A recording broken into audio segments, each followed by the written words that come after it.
Sis Dolly. That name is quite familiar, is it not? Many of us have encountered this name through magazines or a newspaper. Many of us were children and had no business knowing that there are millions of people who write to this lady who's supposed to give them solutions to their personal problems. Many years later, here's a movie available in South African cinemas as we speak, titled Dear Sis Dolly. Sis Dolly invites us to the world of Ketiwe, who is a young lady who's running a mental health wellness center called the Khaye in Soweto, available and accessible to everyone. Her passion for helping communities leads her to apply for a dream role as the next potential Sis Dolly.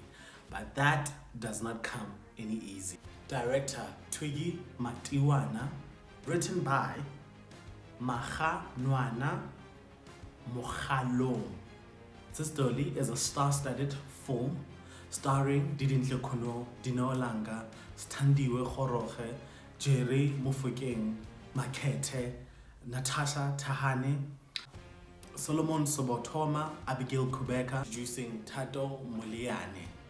If you watch the film, you'll be able to add, even in the comments, who you saw in the film. Linda and Ketiwe are business partners and friends. However, the business is not doing well.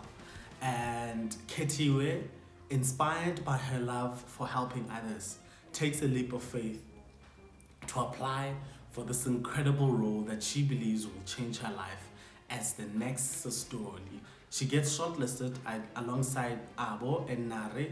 I think the portrayal of those two characters, that mean young colleague vibes, I think it worked so well that I was so irritated. And I knew they were getting to me.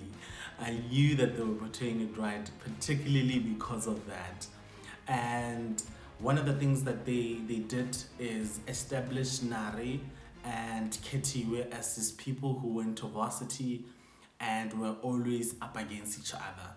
So from competing with academics to now having to compete for a job that could change your life.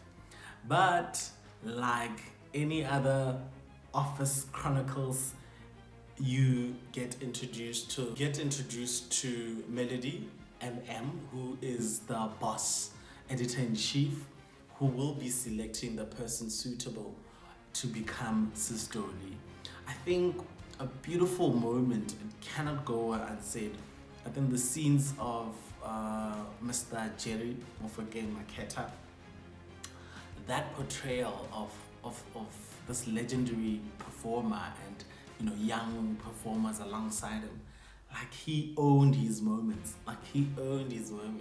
The trained actors will say there's nothing such as a small actor. And the part where he was able and entrusted in the story it really felt like it's juxtaposed in real life of like an idea of handing the baton right to the next generation of performers, or at least the idea of co-signing the next generation of performers, right? It doesn't help that Melody expects the very best from them. How that Ketiwe attracted an office crush, and we all know how that goes. And seeing her navigate that on top of the many things that she had to do, it was clear why Kwezi pursuing her would not work for her. I also enjoyed that they went to Joburg Central. Joburg Central as a world worked perfectly. The portrayal of Marshalltown worked well. I'm glad they took it there. I think it was just a nice, refreshing take other than, the normal Rosebank Centre office buildings, Midrand office buildings. Them making that bold, creative choice worked well. And I think it just gave them options. Joburg building, rustic buildings where they had a very strong storyline with Ketiwe's stepsister, which was nice, and even the taxi storyline. So their location shoots, it gave them a good material. I think when they went outside to shoot, it was quite enjoyable. And I also wish that they took Ketiwa's granny and they resolved that conflict, especially with the father. I think, yes, Ketiwa had her own resolution. Just say, oh man, this is what happened, oh no. And then it gets resolved, but I may have missed that part where the granny resolves this conflict of, oh man, the other family and all of that. I think that was important because, like I said about that storyline of it wasn't enough stake for a KTV. But I think in terms of dialogue, the comedy landed well. Drama, the stakes are there. Not the highest stakes in the land, but also it's a dramedy, right? We treat certain stakes. They had a very strong stake of trigger warning, not somebody trying to harm themselves, So that's a big stake, and they treated that with dignity. And I think their location shoots also remain like a very nice takeaway. Their office, the office of drama, how they captured that nice one. I also like the wardrobe. I do pay attention to those silly things.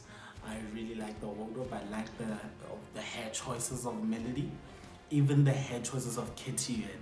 Those hairstylists, they worked. The crew and cast worked, but those hairstylists worked a lot, like intentional with Ketiwa and her hair. It was a nice and refreshing choice, especially as a lead. We all know it's far more common these days for most of the storylines, the glow up storylines, to just be, oh, I'm getting controversial, I'm getting into hair business, I'm getting into women's business. But in television, right, I'm just giving it to television. It's really quite common that the idea of glow up and somebody working, it's always the transition from natural hair to like wigs and type of hair. So that creative choice of just being quite deliberate with African hairstyles and playing around with them, modernizing them and making them unique. And it was quite refreshing to see a character, being portrayed that way. But otherwise, guys, Didintle is an incredible performer. We have to give it to her. I think she led the form well. Watch Sis Dolly. What are your thoughts? If you haven't watched it in cinema, please go watch it.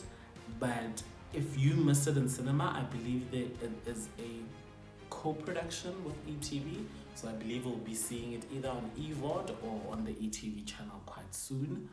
And yeah, that is all there is to say about Sis Dolly. My name is Pitsiafrica, and I enjoy talking about African movies, man. Make more movies so that we can watch and chat about them all the time. Thank you.